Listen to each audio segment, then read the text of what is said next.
those of you guys that are close to Roy, you probably know that, or I'm sure you're aware, you either do things his way or you hear about it for a while. We took the time to write all this, so I think I'll rather read it than screw something up. We'll do it his way. But the dedication of this cannon is to celebrate the lifetime boating and sailing accomplishments of Roy Newberry Sr. Roy was born in Galveston Island on May 23, 1934. As a youth, from age 7 to about 12, he rode an old cypress skiff around Office Bayou, fishing in numerous spots, including the reef that's just south of here. His boating and fishing days were some of his fondest memories. As a young man raising his family, he had 3 sons who are here, Roy Jr., Stephen, Kenneth, and 1 daughter, Pamela.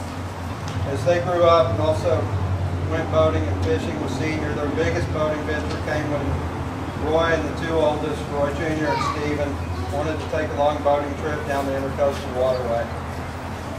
At this time, they had a nice 17-foot boat with a 75 horsepower Johnson, and they packed up and went south fishing, skiing, wakeboarding, and just plain boating.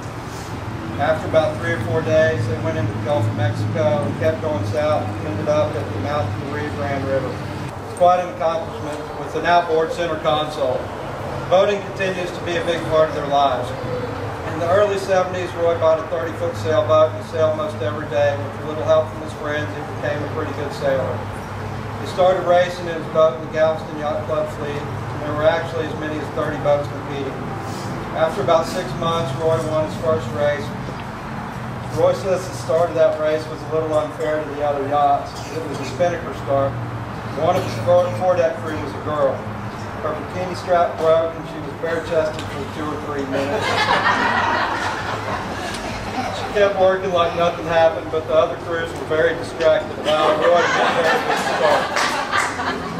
From then on, he was hooked.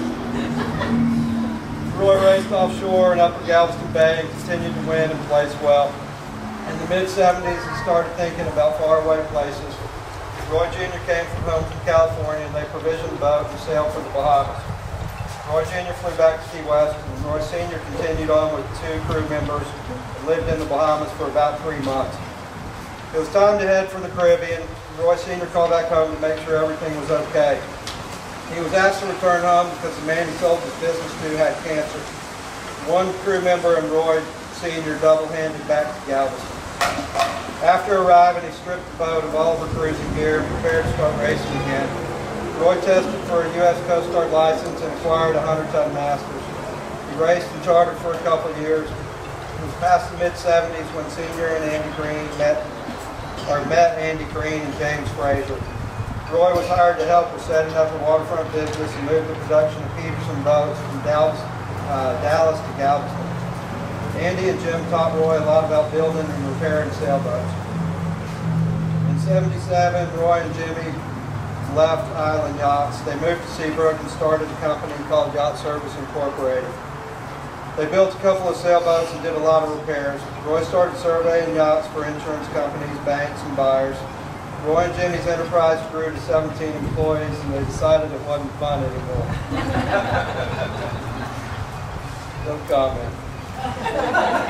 They sold the company for a nice profit. Jimmy built a new one-man shop, and Roy flew to Finland to oversee the construction of the Baltic 51. He launched it and oversaw the commission in preparation for sailing back to Lakewood Yacht Club in the U.S. Don and Lynn Neese were the owners of the Baltic, and it was christened Bullet in Helsinki, Finland. Roy sailed through the length of the Gulf of Bothnia, across the Baltic Sea to Denmark. After sailing in the Baltic Sea, Don and Lynn flew back to the U.S. and Captain Roy and crew, which included his daughter Pam, still had 800 miles to reach Southampton. First sailing through the Kiel Canal and then crossing the North Sea to Southampton, England. Then on to the Azores and the Newport, Rhode Island, skirting 3 hurricanes.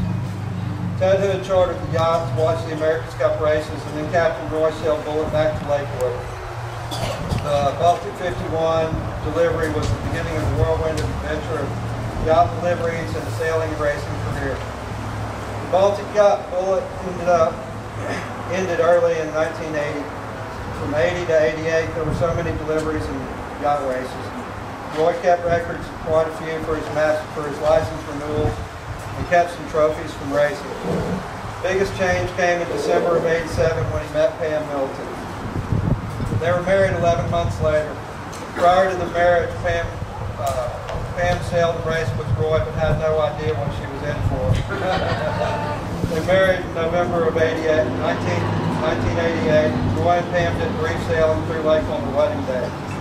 The next day, they flew to Puerto Banús, right, Spain, in the Med. And on November 22nd, Roy and crew headed for Lakewood via the Canary Islands, Barbados, Jamaica, and on to LIC. The first 11 months, Roy and Pam were married. They sailed 20,500 miles across the Atlantic 3 times.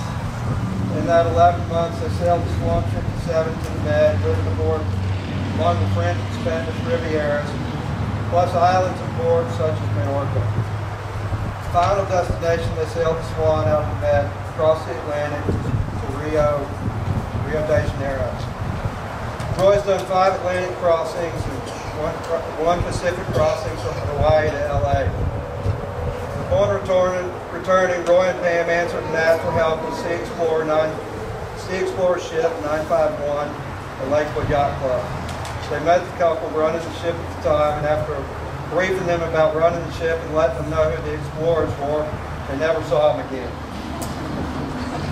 That began years of rewarding and lifelong relationships, sailing countless regattas, including long-distance races to Veracruz and even long-distance ocean crossings.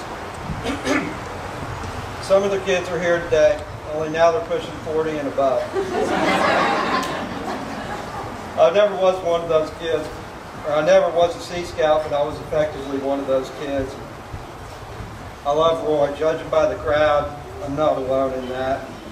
Over the years, he's impacted my life in a profound way. And no, I'm not alone in that either. We'll open it up in a minute. I'm sure there's other people that want to talk about Starfish Kenya or the church, business, or the yacht club, but I'd rather talk about me. It's kind of par for the course. Roy always says he's going to heaven on Pam's ticket. I think I might follow suit with Kim on that deal.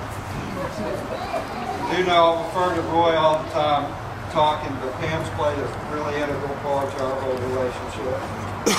And I don't believe he or I'd be who we are without the women in our lives.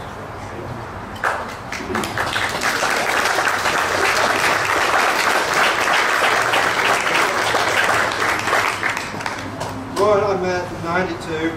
Within an hour, he had me varnishing the floorboards of a yacht as community service for no compensation. I don't think I'd ever been on a sailboat at the time. He couldn't even have convinced me I'd be alive at 2015. Much less that my resume had reaches like his. In a matter of weeks, I was off on Terry's not here, a double-handed boat delivery, and somehow I was an advisor for the Sea Scout ship, yet every kid he had knew more than I did as the trusted advisor at the time. Since then, I've really unintentionally or unconsciously followed his path. Sometimes it's been quite literally straight up wind for weeks at a time, or through hurricanes and 50-foot waves. Roy provided me this was comical, a resume night before last, I think it was, and I got a funny look from him because I just died laughing as soon as I saw it. The top of the first page was, I think, 5 companies that you know, 4 of which I have today. You know, different names 40 years later, but it's an identical resume, totally unintentional. I think I could entertain y'all for hours about stories about Roy. I'm sure most of y'all could too, but my 2 favorite quotes.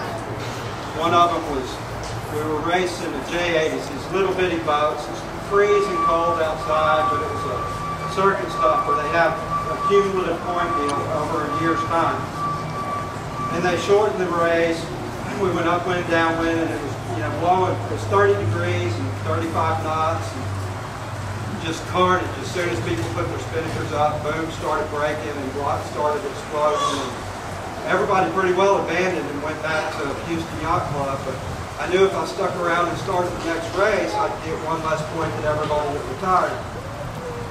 Being as I was mediocre anyway, I wanted to point. You know, everybody on the boat said, feet are frozen, miserable, let's go in. Everybody's on the bandwagon. I looked over at Roy, he put this huge float coat with 5 or 6 layers of clothes on, and he planned trouble. Hell, I've been out way worse than this.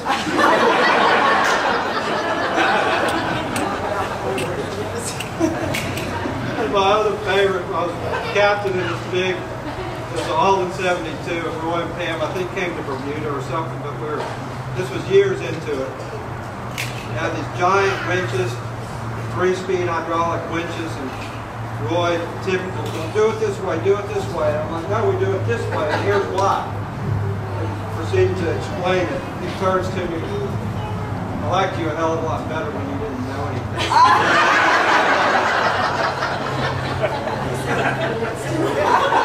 Well, I'm not loaded that either.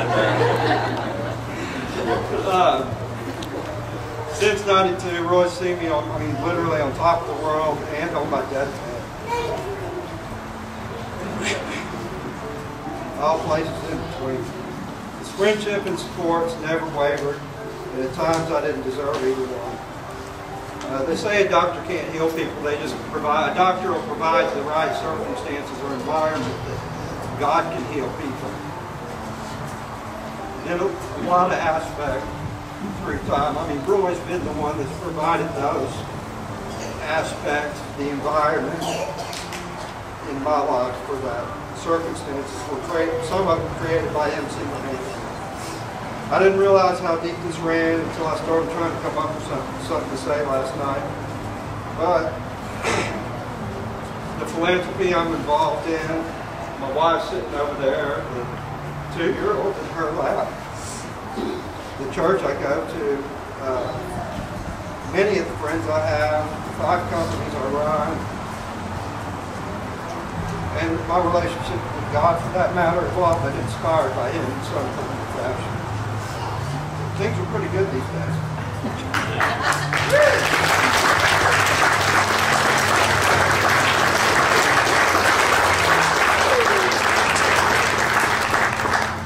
But I really am truly grateful for the life I've got today. And I just wanted to thank you in some form or fashion for the patience to participate, play such a large part in that. That's what we're here for today.